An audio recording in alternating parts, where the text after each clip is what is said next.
Welcome everyone to the Kelty Mental Health Resource Center's webinar titled Trailblazing Indigenous Pathways Through Social Emotional Wellness. This webinar is in partnership with SELBC. It is funded in part through a UBC Faculty of Education Equity, Diversity, Inclusion, and Decolonization funding grant. My name is Alex Gist. I'm a health promotion specialist at the BC Children's Hospital. I'd like to start by respectfully acknowledging that we are coming together today from a number of traditional, ancestral, and unceded territories. I grew up on the traditional territory of the Shawnee and Miami peoples, and today I'm joining from the unceded land of the Semiahmoo Nation that I live, work, and learn on. And I would also like to acknowledge that the BC Children's Hospital, along with the Kelty Mental Health Resource Center, are on the traditional territory of the Musqueam, Squamish, and Tsleil-Waututh. Today we'll be joined by Dr. Johanna Sam, Assistant Professor in the Faculty of Education at UBC, and Ivy Tŝilhqot'in, who's a machine language teacher in School District 73. Just a brief note on the Kelty Center in BC Children's. So I work on the health promotion and health literacy team at BC Children's Hospital, and our team works to enhance the mental health and well-being of BC's children, youth, and families through the health promotion, health literacy, which includes the Kelty Mental Health Resource Center. And part of our team works to support schools in promoting mental health and well-being of their students in a number of ways, including professional development and webinars such as this one. Just a bit of housekeeping before we get started. So you all are automatically muted and your cameras are turned off. Please submit questions for the speakers. We'll have a little time for Q&A at the end through the Q&A function, and then please submit technical questions or comments, or Johanna might ask you to submit other stuff through the chat function. At the end of the webinar, a survey will pop up that we invite you to complete, and the webinar will be recorded and made available at that link, which we'll be sharing again at the end of the webinar. So just a quick agenda. So I'll be finishing up my introduction in a second, and then we'll switch to Dr. Johanna Sam, and then we'll have our special guest, Ivy Tŝilhqot'in, and then we'll have time for a Q&A and then a brief wrap up. And before I pass it over to Johanna, I did want to share this quote from Denise Augustine, who's the Director of Aboriginal Education and Learner Engagement in School District 79, just to help set the tone and preview the learning for today. So I'll give you a second to read through that. All right. So without further ado, I'd like to introduce Dr. Johanna Sam. Dr. Johanna Sam is a proud member of the Tŝilhqot'in Nation, and realizing the importance of a strength-based approach, she's involved in creating youth-friendly educational and mental health resources. Her research explores the relationships among online aggression, resiliency, academic achievement, and wellness. And her research and teaching not only utilizes digital technology, but approaches those digital tools from an Indigenous perspective. So, Johanna, take it away. Si Dr. Johanna Sam Setsere, Seed Klinko Haya, Seed Musqueam Nen Sida As. Good afternoon, everyone. My name is Dr. Johanna Sam. I am from the Tŝilhqot'in Nation, and I am calling in today from the traditional unceded territories of the Musqueam Nation. I want to say Hunoti Hadi Dahuja We Tanse and welcome. Welcoming us in various different First Nations languages that could be heard spoken right here in BC. Today, I want to start off by doing a bit of review on looking at the wellness wheel and the SEL wheel. I want to provide us a bit of context with the First Peoples principles of learning and map them to some of the knowledge around social emotional learning. Then I want to invite you into this space to make some of your own connections between the First Peoples principles of learning and SEL. And as we'll end our time together with at least my piece of the presentation with reflecting on our own wellness journeys. And then afterwards, I'll turn it over to Ivy Tŝilhqot'in to share her teachings and knowledge with us. So I want to invite you into the chat space. I want you to take a look at these two circles. And I want to ask you, what are some of the similarities and differences that you see between these two circles? So using your chat function, write down some of the things that you see that are similar and different between these two. As you're doing that, I'll speak to these and give us a bit of background and history between these two circles. So one of these circles was developed 26 years ago. It was at that time, the term social emotional learning was also born. It was meant to develop to support the whole child. It has American roots. It was meant to fill in a missing piece in education. It was developed by a collaboration between researchers, educators, practitioners, and child advocates. Another circle was developed since time immemorial. It is a holistic vision of wellness. It's meant to look at the whole child as well, or the whole person. It was developed through a gathering of knowledge keepers and elders. It's based on looking at a strong child, family, elders, and community. As one elder described it, it represents one heart, one mind. The colors of the circle were chosen because it represented the sunrise or the sunset, as well as the earth, which governs the life cycle. So I'm just seeing responses in chat coming in now. What I want, keep sharing your responses in chat, and what I will share with us is that the circle on the left is developed by Castle. It's one that's used through social emotional learning. The other is developed by the First Nations perspective on health and wellness, developed right here by the First Nations Health Authority in BC. So some of the similarities and differences that others have included was one circle includes land. Both go from the self in the middle and out into the community and outside environment. There's interconnection. There seems to be no distinction between the idea of human being and seeing SEL as a mutually exclusive concept. So those are just some of the similarities and differences that others are sharing. So both look at the whole person, colors are similar, family relationships are important. Some are looking at wisdom, land, human being, and cultural.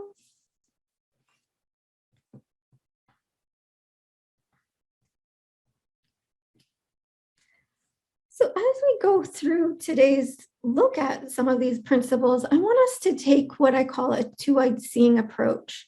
This was an idea really put forth by a Mi'kmaq elder, Albert Marshall. What Elder Marshall has shared with us was really looking at the world through two eyes. One eye seeing the strengths of Indigenous perspectives, and the other eye seeing the strengths of Western knowledges. And by using both of these eyes, seeing the benefit of both and working together, weaving them together for really supporting the wellness of our young people.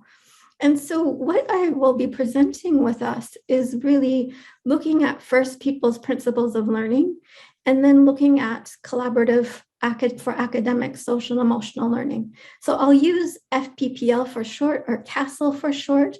I'm referencing to these. So what I'll present is really looking at the first people's principles of learning, their ideologies and worldviews around learning. And this was developed through the Ministry of Education, as well in collaboration of looking at these 9 principles put forth by the First Nations Education Steering Committee. So what I'm going to do is first present each principle, each one of the 9 principles first, and then follow up with a bit of the CASL framework. So the first principles of learning looks at learning ultimately supports the well-being of self, the family, the community, the land, the spirits, and the ancestor. That idea of looking at 7 generations past and looking at 7 generations forward. CASL doesn't really capture that idea of looking at generations past and forward. Instead, CASL looks at it through creating authentic partnerships between schools and families, or between schools and community, really drawing on the strengths of families and communities to help with the social emotional well-being and supporting young people. The next First Peoples principle of learning looks at learning as holistic, reflective, experiential, and relational. Castle frames this FPPL and looking at responsible decision-making, so the abilities to make caring and constructive choices about personal behavior and social interactions across diverse situations. The next principle, learning involves the role of Indigenous knowledge. And as you can see through this image, Indigenous knowledge includes many different things. Its roots are based on the land. It also extends to parents, families, elders. It branches in different directions. Castle doesn't talk about Indigenous people specifically within its framework. Instead, it umbrellas it under looking at demonstrating cultural competencies. I want to acknowledge this umbrella term doesn't recognize the diverseness of Indigenous peoples. It also doesn't recognize the diverseness of the cultural differences, say, between looking at different ways of being. And instead, they branch it into this idea of cultural competencies, looking at the ability to navigate settings with differing social and cultural demands, providing leadership, and seeking and offering support when needed. The First Peoples principle of learning looks at involving learning recognizes the consequences of one's actions. FPPL mentions this idea of consequences of one's actions, whereas Cassell looks at self-management, the abilities to manage one's emotions, thoughts, behaviors effectively in different situations to achieve their goals and aspirations. So really looking at motivation and looking at self-directed learning. FPPL talks about learning is embedded in memory, history, and story. So the idea of being connected to the land, being out and hearing stories. Castle looks at efforts that should engage families in understanding, experiencing, informing, and supporting social emotional development of students. So again, it refers more of looking at engaging with families. In comparison, the FPPL looks at more of oral histories, oral stories. Learning involves patience and time. Learning involves patience and time, being able to go on this journey with our students, with the people that we're supporting to help them along the way. Social emotional learning is best or most effective in these nurturing, safe environments characterized by positive, caring relationships. So when we think about safe environments or nurturing environments, thinking beyond our classrooms, but thinking about looking at being outside on the land or land-based learning as well. So how we look at safe environments and how we help with those safe environments in our own teaching. Learning involves generational roles and responsibilities. So this idea that families and caregivers are children's first teachers, and they bring this deep expertise about their development, culture, and learning needs with them. But really thinking about those generational roles from knowledge keepers, elders in the community, and how we include them in our classroom spaces. Learning requires exploration of one's identity. So looking at supporting all of our students and their unique identities that they bring with them in the classrooms. Similarly, CASEL looks at to facilitate age-appropriate and culturally responsive instructions to understand and appreciate the unique strengths and needs of our students to support their identity. So this is one where there's a lot of overlap and similarity. The next First Peoples principle of learning looks at learning involves recognizing that culture and some knowledge is sacred and only shared with the permission or in certain situations.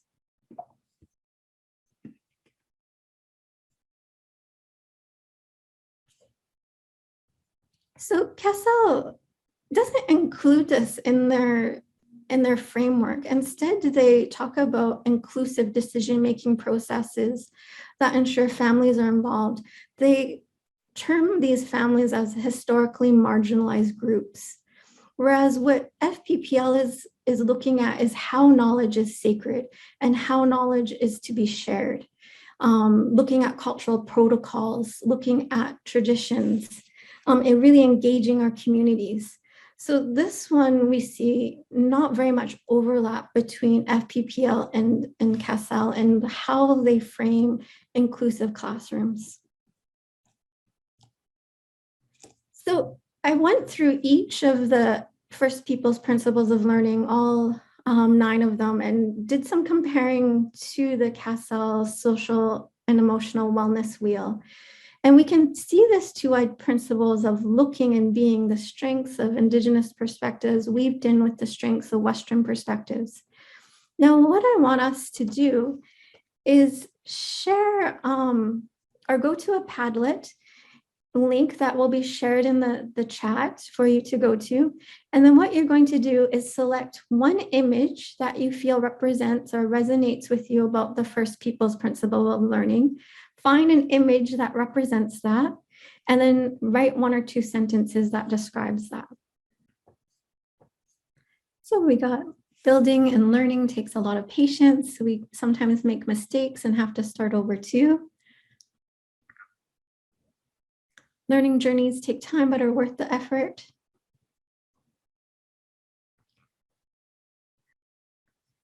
We have others coming. Learning requires patience and time. I know when I work with students, it often requires a lot of patience. Another one for patience and time. We seem to be gravitating to that one. Learning is generational. Got my familia there. Seeing consequences of actions, but also the power to make change. I'm seeing another one with generational roles. Allow time and process. Keep dreaming. I really like that. Learning can be messy, and sometimes it doesn't go the way we planned.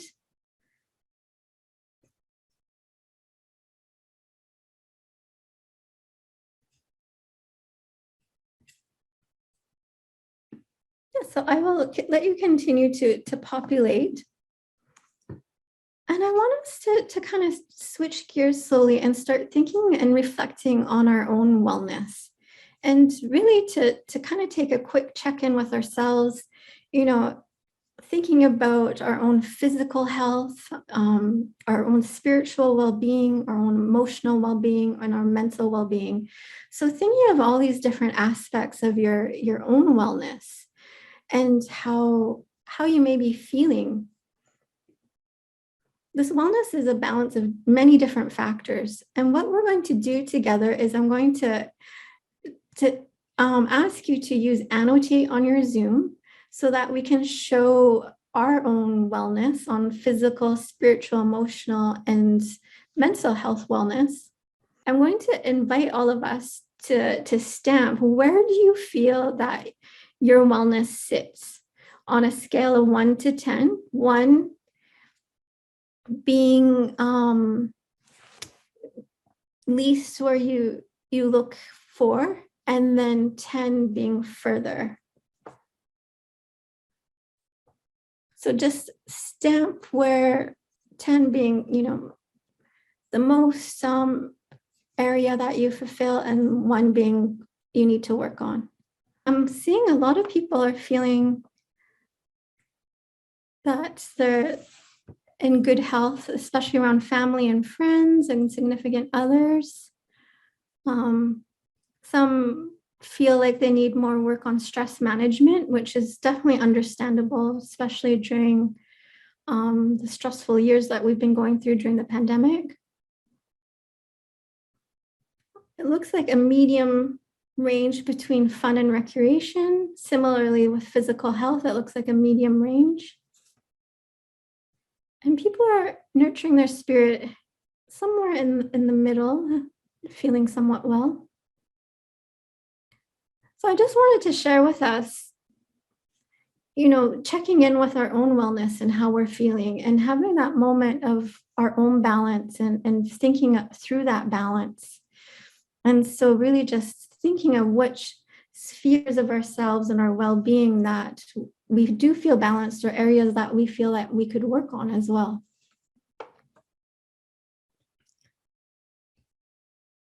So I will let you continue to annotate. And what I'm going to do is I'm going to stop sharing screen. And I have the great pleasure of introducing to you Ivy Chelsea. I've known Ivy since my undergrad at UNBC, and it's every time I get to listen and sit with her, my heart is full and I learn so much from Ivy, and I'm always grateful for the time that she spends with us.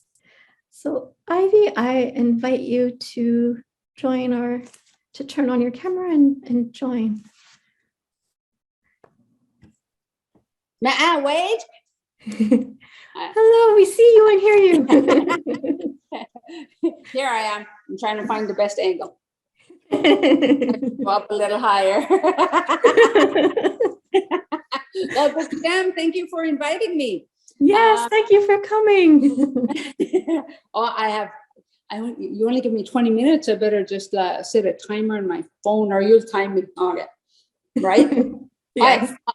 First things first, I am in my own territory. Isn't that cool? I'm well, actually not. I shouldn't say that. I work for School District 73. I am in Secwepemctsin, but I'm not in my Esketemc traditional territory. I am in the territory of the Tŝilhqot'in, which is Adams Lake, Tŝilhqot'in, which is Niskarnlith, and TwoEyed, which is Little Shuswap Indian Band. And I work here as a Secwepemctsin language teacher. And I know that the big fancy title there is, to me, I read it and I was like, wow, that's lots of information to pack in. And I want you to know there's a way, and I know the academia would like you to use these certain words to describe, and yes, we need to do that when we're working with academia. But when we come from Indigenous ways of knowing and being, and we come from our principles of learning, I took my poster off my wall. There's no, I want you to all take a deep breath, blow it out, and acknowledge the air, because when we take a look at the medicine, we're acknowledging the 4 elements. So air is one of them. I want you to take a deep breath. I want you to acknowledge the warmth that you're in, the heat from the sun, because we're not sitting outside in the rain, and we're not feeling the wind and the rain coming down us. We're in our comfy spaces. So acknowledge the warmth and the heat from the sun. I want you to acknowledge your feet as you're sitting. I want you to take a deep breath, and I want you to acknowledge the land that you're on. You're acknowledging the territory. I want you to get in touch with that space. Allow yourself, allow your spirit to make that connection. So to move from here, my dad always said, to move from here to here, this 18 inches is the longest space that any person needs to work with, because we're taught to learn here. But as we get on in life, we're wanting to get back to here. And this is the longest that people will have to work with, because once we get down here, and children, when they're born, they start from here. They start from here. Every child, every spirit that comes and enters into this space starts here. It's our world that teaches them to go here. And once we get here, we need to remind you to go back to here. When you're grown up, you are taught magic. You believe in magic. You're taught about, there's a big man that comes in the night and leaves you presents. Right? You're taught in the night that when you lose your tooth, there's someone's going to come and they're going to put money under your pillow. You're taught at Easter time that there's someone that's going to come and leave chocolate eggs and everything around. And you're taught if you point to the sky when there's northern lights, you might break your finger. You're taught all these things, that you shouldn't whistle at night, or you don't leave your curtains open at night, because spirit will come in and Sasquatch will come and look at you. Right? So when you have your feet on the ground in the space that you're in, I want you to allow yourself to be in connection with that land that you're in. So take a deep breath, acknowledge the air, take another deep breath, acknowledge the warmth that you're in for fire, take another deep breath, acknowledge the land that you're in, and take another deep breath. And I want you to think of the last element. We have air and water. We need water. So if there's one thing you take away from today, remember to rejuvenate your body, your mind, your body, your spirit. Take time to take care of you. Because believe it or not, nobody else is going to do that for you. We have to learn self-care. Self-care is a big part of the learning principles. Moms need to take care of themselves so they can take care of their children. The only time we're bringing this to our conscious mind is when we fly in an airplane. So if the mask falls down, do yourself first and then help the one beside you. Yes, that's true for life too. Okay, we have to remember that. The other thing too is that we have to remember our prayers, and our Secwepemctsin, our language. Within the language is the connectedness to the land. It says, thank you for giving us this land that we're here. Thank you for everything that's here on the land, the mountains, the trees, the plants, the animals, the water.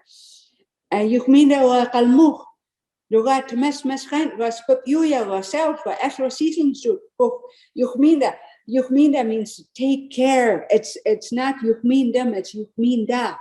Yuchminda is a command. It is your responsibility to take care of yourself, to take care of people, to take care of the four-legged, to take care of the birds, take care of the Selfcare, take care of the water, and take care of the animals that's on our land, that nourishes our body. Right? So it's within this prayer that take care of. Kanuchenda guch as yoyodskuch. Kanuchenda means help me. We need help. As yoyodskuch. We need help to take care of our mind, our body, our spirit, and our mental, emotional, spiritual, and physical. Take care of all of those things. Help me take care of those things, because you need to take care of those things. As a Secwepemc, I know that, and I learned from when I'm young, that this table, this is a tree. This tree sacrificed its being to become this table. This piece of clothing came from a plant. The plastic that we have came from a plant. The paper that we have came from a plant. The chairs and tables that have metal came from Mother Earth. Right? All of that, you help and you take care of all of you at any given point in time. Right? And it's our traditional belief system that when you go somewhere, you always leave it better than you found it. Do you leave things better than you found it? Or do you go, well, somebody made a mess, they better clean that up, right? If you know you can contribute, then you do that, and you don't need anybody to say, hey, look what I did over here. Did you see what I just did? No, because that's not who you're doing it for. You're doing it for this one relationship that is most important to you. It's between you and Tŝilhqot'in We are not here to get recognition. I know academia teaches us that, but we're not here. That's not the sole purpose of academics. Our sole purpose for academia, and I'm so proud of you, Johanna, sole purpose of academia and all of you that are working so hard to do that, you're finding your voice. You're finding your voice and to be able to express what's important to you. Each of us comes here with a goal and a purpose, but our main purpose is to learn to love. And sometimes that learning to love is one of the hardest things. Whatever happens in your environment does not create who you are. All this stuff about Indian residential school, 215, all the addictions with gambling and casino and opiates and meth and intergenerational trauma, all of this is not who you are. Your environment does not mold who you are. You were born with a gift, and you bring that forth.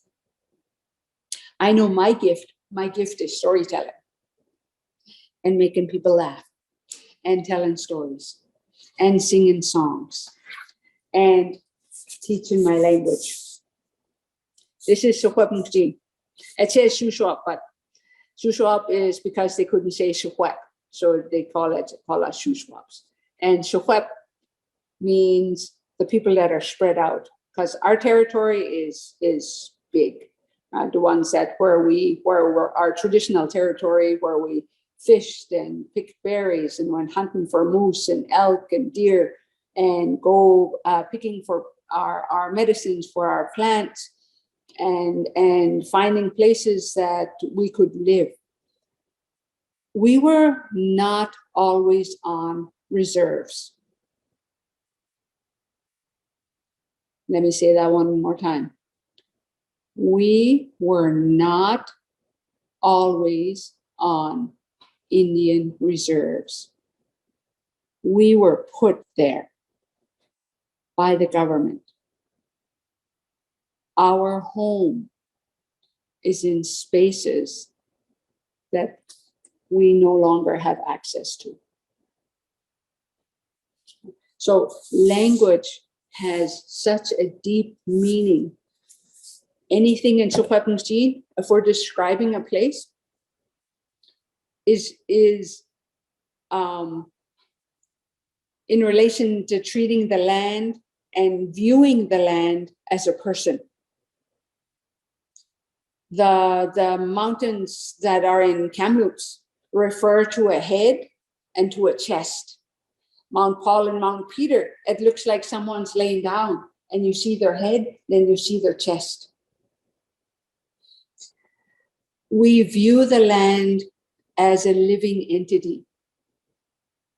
And when we walk upon it and you take this space and you breathe into it, you're acknowledging the land. When I was nominated for the Indigenous Education Award that happened in 2018, it was because I was creating QR codes for Twoeyed Park. And I had my students, we went for a walk in February and we walked through and we kind of knew the plants that were there and shared what the plants do. And that, it's 2022. I'm sorry, but we're still here.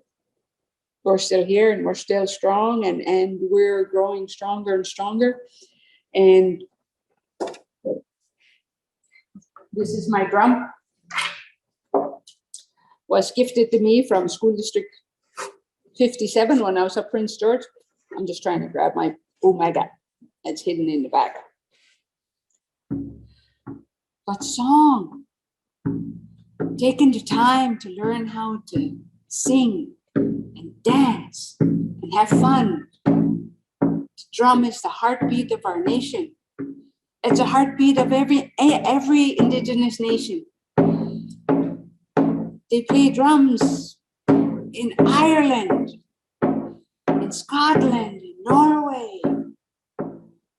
Like when we take the time to have a drum, the songs will come back to you.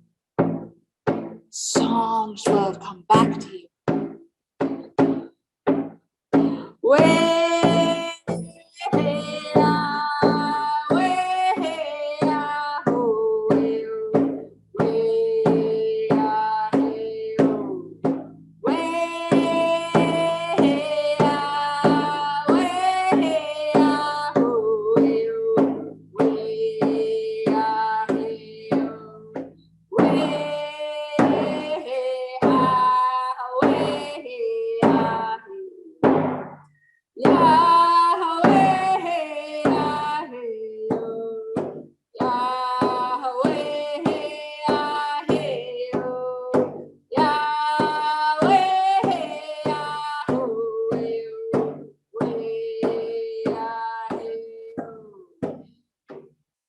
That's the first verse.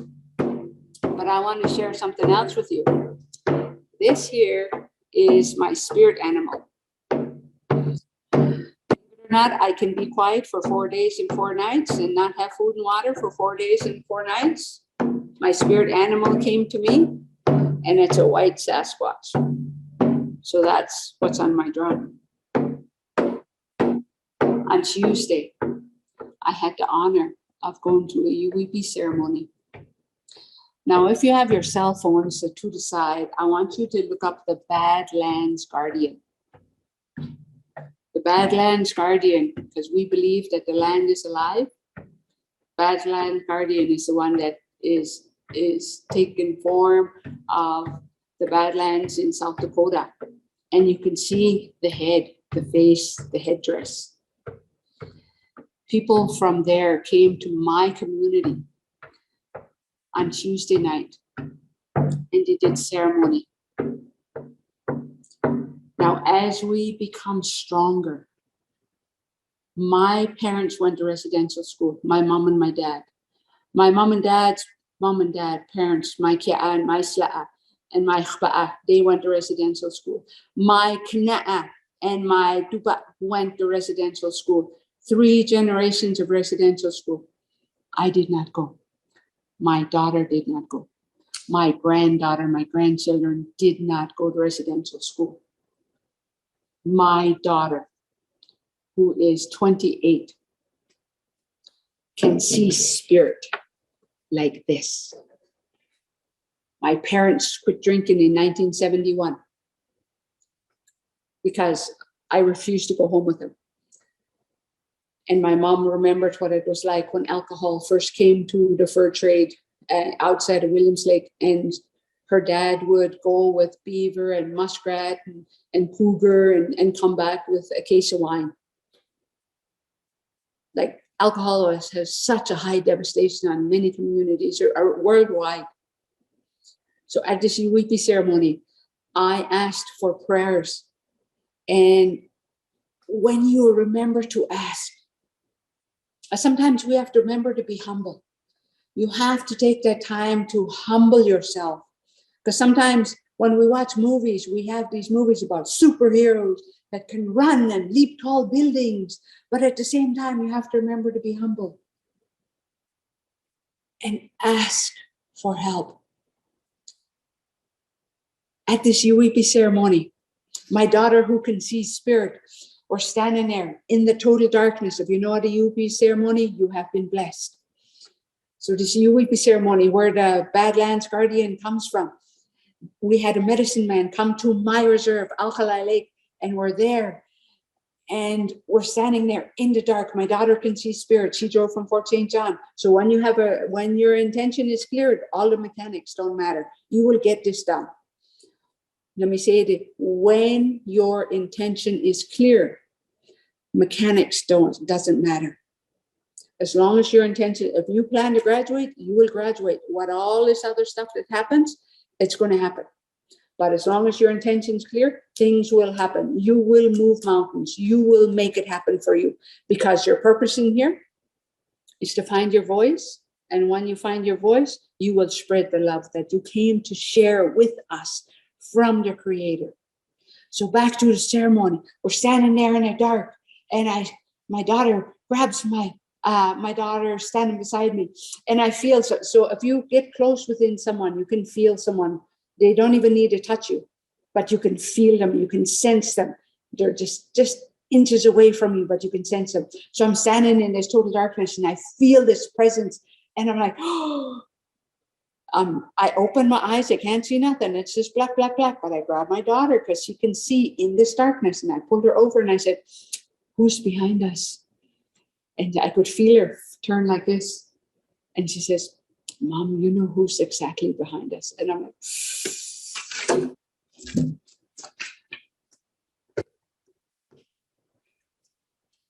my spirit came to ceremony. But as I looked within our circle, our whole gym wall was just the Sasquatch clan. The Sasquatch clan came and surrounded us as we're sitting in the middle. And we were praying, we were doing prayers to ask Creator, to ask Coyote, to ask Yoruhu, to ask, I had a Zoom meeting with a lady, her name is Maria, from New Zealand. And she got a hold of her spiritual prayer group. And so we had Maori prayers and Aborigine prayers and Ireland prayers and people from Germany were doing prayers, and all of the different people. We did prayers. And that's what happened in ceremony. Don't forget your magic. Do not allow this artificial world, this materialistic world, take away from your magic. You have a gift. And when you work with children, you work with a spirit. Don't look down on other people as you're working with them. Operate with them from spirit to spirit. It doesn't matter if they're a baby or 2 years old or in kindergarten or grade 9 or those 17-year-olds that think they know everything and want to run out and go, live it out their own. All those are teenagers, right? I raised 5 of them, I'm okay. But you need to remember to deal with always, always, always deal with one another, spirit to spirit. If that spirit is frustrated, find what works for them. Close your eyes. Take a deep breath. Drink some water. Put your feet on the ground. Feel the warmth around you. Connect yourself with those 4 elements and ask Creator, what can I do to help? You have that gift. You have that gift. And all the beauty that you bring, all the laughter that you bring, all of the stories that you tell, all of your connections, no one else has those connections except you. You make that connection. You have family. You know right now. If you're having a bad day, that's the first person you're going to call. If you have to figure out how to do something that you know is going to be hard, but they might know how to do it, you know who to call. If you're angry and you need someone to settle your soul down, settle your spirit down, settle your mind down, you know how to call. We all have gifts and we all have people. We have to remember to be humble and be okay to ask for help. The beauty that's around us, when you close your eyes and you're in a perfectly dark space, like the UWP ceremony, I always thought that if I was in a place and there was complete darkness and somebody was going to come and grab me and I would just scream and go run. But I'm in this UWP ceremony. I was in this UWP ceremony and here I am. My daughter can see spirit. My dad passed her away in 2017. And I grabbed my daughter's hand And I could hear her. She's got tears in her voice. And I said, what? And she said, Mom, Ba'a is here. My dad came to ceremony. My dad, who passed away in 2017, came to ceremony and was within that circle of Sasquatches. And that beautiful world, that spiritual world that's out there. It's 2022. And it's still there for us. It's still available. Reach out, find what's strong for you, find what's worked for you, and ask for someone to come and teach you. When that person is ready to come and teach you, they will show up. When you're ready to listen, they will show up. So I'm honored, and I really want to thank Johanna for allowing me to just share this little bit of time with you, that there's times where it's okay to ask for help. And there's times where you're going to want to ask for help. And remember to be humble. Remember to love. Remember to smile. Because it only takes 12 muscles to smile. It takes 42 to frown. So why make it harder on ourselves? Right? And you do what you do. Yeah, people are wondering where I am. Just hang on. So I guess I should look at these questions. Is there anything on there that I should be answering? Okay.